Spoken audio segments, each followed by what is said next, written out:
Bienvenidos nuevamente a mi clase de los días martes de periodismo del IMMP. En este caso es la clase que corresponde a la primera semana de abril. Nosotros venimos estudiando, bien, en la unidad 1, los conceptos de comunicación y lenguaje.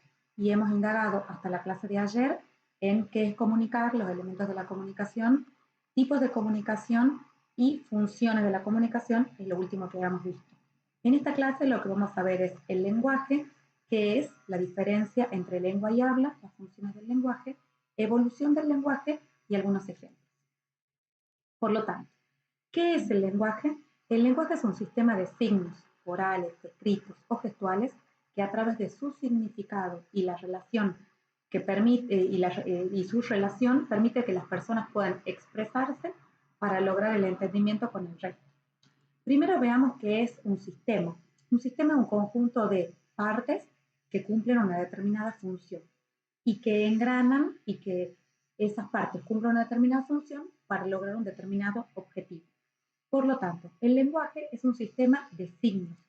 Signos que pueden ser, por ejemplo, como el alfabeto griego, signos que pueden ser como lo del alfabeto árabe, o signos que pueden ser como nuestras letras en el alfabeto español.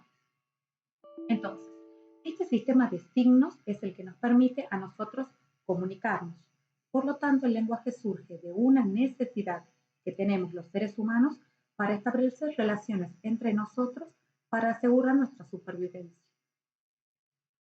Por lo tanto, si no nos comunicáramos entre nosotros, no podríamos haber constituido a la formación de la sociedad. Y esa es la principal diferencia entre el ser humano y los animales. Ahora veamos la diferencia entre lengua y habla. Hemos dicho que la lengua es el sistema bien específico de signos. Bien, lo que nosotros usamos para poder comunicarnos y combinarlos. Entonces sabemos que la letra C con la letra A suena en el sonido K y con la letra S y la A suena la palabra casa y casa tiene un significado. Entonces se imaginan ustedes que yo digo la palabra casa y ustedes ya se habrán imaginado una casa, o sea, un lugar donde vivir.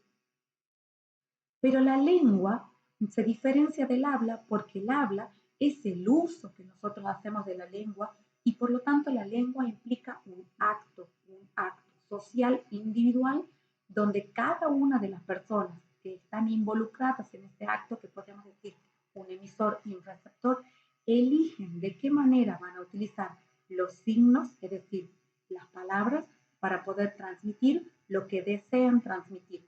Entonces, muchas veces vamos a utilizar una palabra y muchas veces utilizamos una palabra para decir otra o generamos códigos con los mismos amigos o las mismas amigas o la misma familia para decirnos algo. Por ejemplo, cuando queremos llamar, sabemos que la madre de nuestra madre es nuestra abuela. Bien, la palabra abuela tiene un significado y muchas veces a nuestra abuela le decimos nona, le decimos abu, le decimos nené, le decimos bobó, bien, de acuerdo a nuestra cultura, de acuerdo a nuestra familia, de acuerdo a cómo hemos organizado nuestros actos de habla y a cómo nos han enseñado también a hablar y a utilizar el lenguaje. Por lo tanto, el lenguaje tiene distintas funciones de acuerdo a cómo vamos utilizando este sistema de signos. En primer lugar, vamos a ver la función referencial. La función referencial tiene que ver con usar el lenguaje para transmitir determinada información sin emitir ningún juicio de valor ni moral, y el objetivo no es generar algún efecto en el receptor, sino simplemente informar. En este caso, mañana es el examen de matemáticas. La función emotiva es una función que se centra en el emisor, que quiere decir en el que transmite el mensaje, quien por medio del lenguaje, es decir, de utilizar determinados signos o símbolos, intenta transmitir cómo se siente, su estado de ánimo físico o anímico.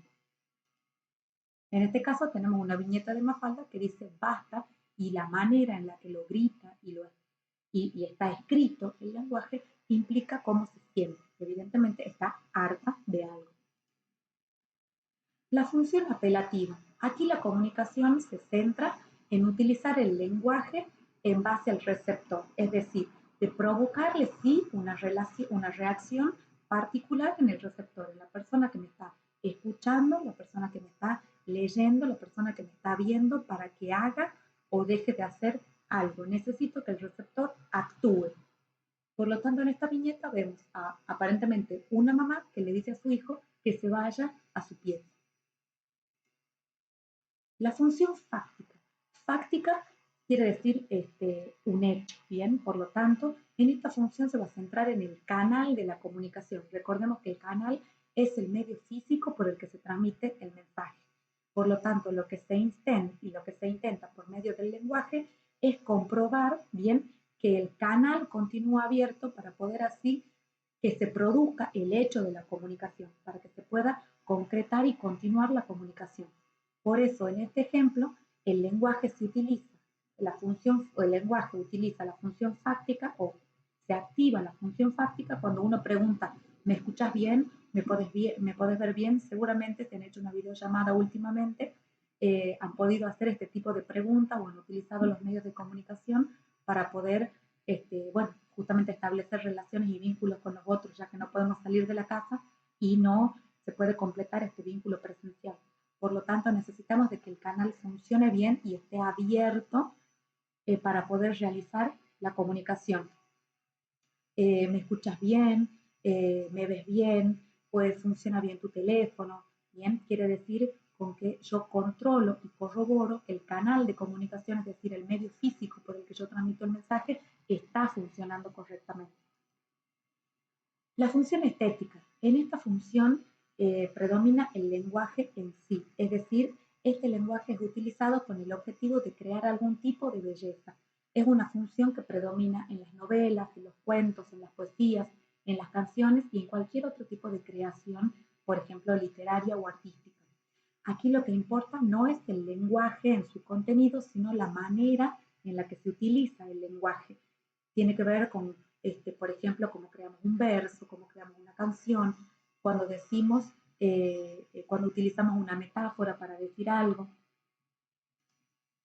Y por último, la función lingüística. La función lingüística está centrada en el código, es decir, precisamente en el sistema de signos con el que se transmite un mensaje. Por lo tanto, la función lingüística se utiliza para hablar específicamente de la lengua. Por ejemplo, bien, tenemos el ejemplo de un maestro que está enseñando el significado de la palabra amistad y se está poniendo en juego la combinación de los signos, la A, la M, la I, la S, la T, la A y la D, que implican la palabra amistad. ¿Y qué significa la palabra amistad? Estamos hablando del mismo lenguaje. O por ejemplo, la maestra que dice el sol es un sustantivo concreto, común, individual, singular y masculino. Está haciendo referencia a la palabra sol y cómo se la utiliza gramaticalmente. Por lo tanto, la función lingüística, que quizás pueda ser la que más se les complique más, tiene que ver con la función de utilizar el lenguaje para hablar del lenguaje mismo. Es así como termina la unidad 1 para que puedan realizar las actividades de la clase número 5, para la clase de la actividad número 4, perdón, de esta semana. Nos vemos en la próxima clase.